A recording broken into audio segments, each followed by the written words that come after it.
morning. Today we learned that in March our economy created 431,000 jobs. A nice sound, is lower than it is now. And that what it means is clear, it's very clear.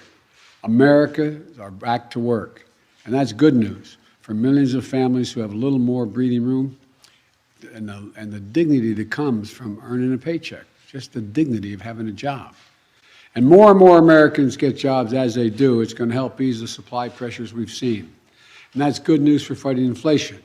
It's good news for our economy, and it means that our economy has gone from being on the mend to being on the move. You know, the American people, I think they're beginning to understand that this American Rescue Plan, and there's no reason why they should know the names of all these pieces of legislation that got passed. But the American Rescue Plan, with it, we were able to get Americans vaccinated, schools opened, and businesses humming. A leading financial firm, Moody's, estimated that because of the rescue plan, 4 million more American jobs were created, and unemployment is 2% lower than it would have been had we failed to move that legislation. Thanks to our infrastructure law, we have more than 4,000 projects getting started this year, 4,000 in every single state in America, total of 4,000, and all 50 states rebuilding America. We're building a recovery worthy of American workers, strong and resilient. And we're going to be able to overcome the headwinds that it has of Delta, Omicron, and even more in Europe.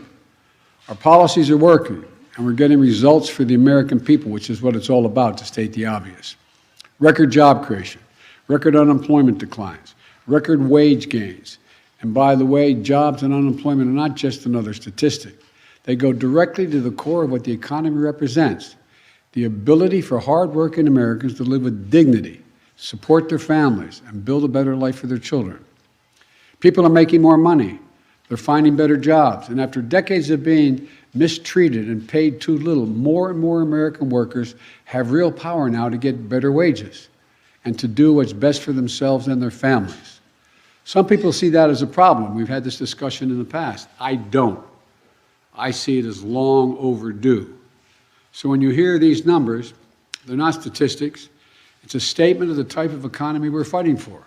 An economy, as I've been saying from the beginning, built from the bottom up and the middle out, not from the top down.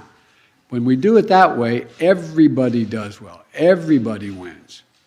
Even though we created a record number of jobs, I know, that this job is not finished. We need to do more to get prices under control. Putin's invasion of Ukraine has driven up gas prices and food prices all over the world.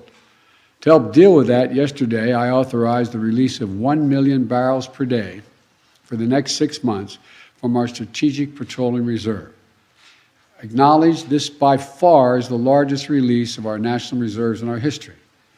It is a wartime bridge, is the way I look at it, to increase our oil supply as we work with our U.S. oil producers to ramp up their production to get us through this period.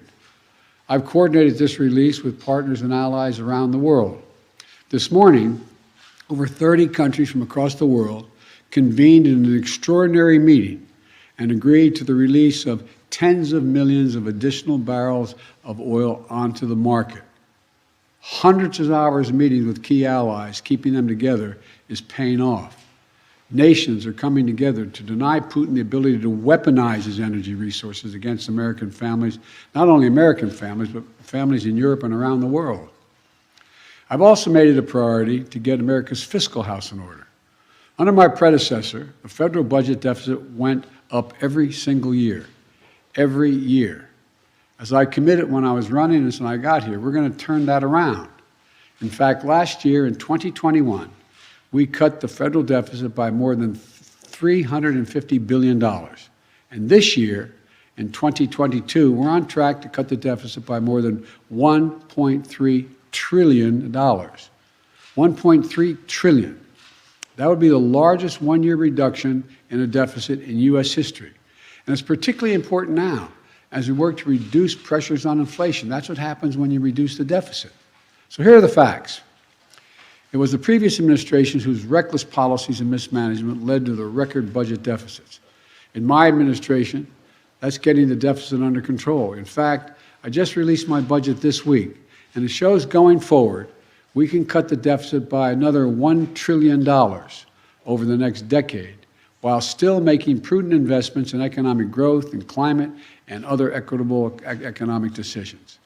But to do that, we have to be willing to do something previous administrations and Republicans today refuse to do. We need to make sure corporations and the super wealthy begin to pay their fair share.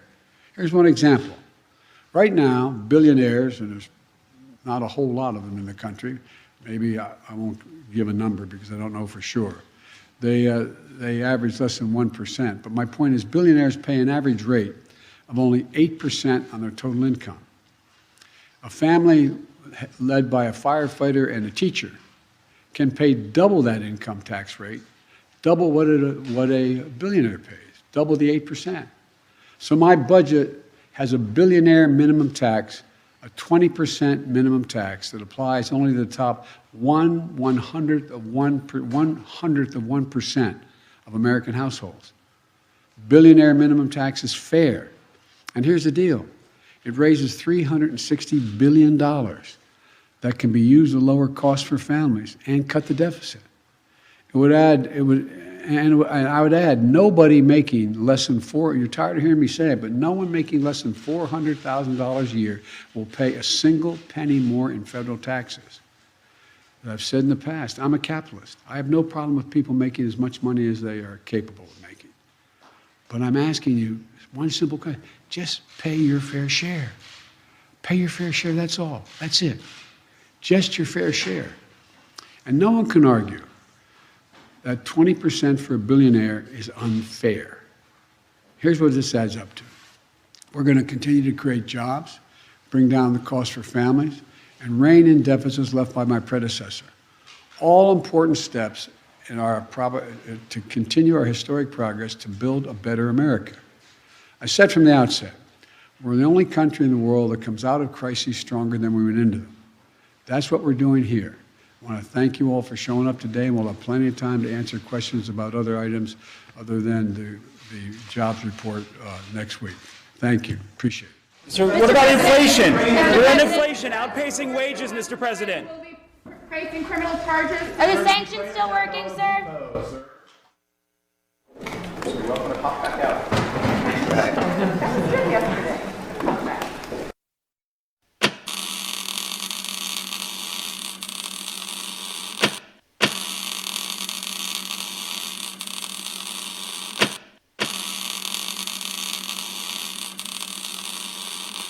Jackass.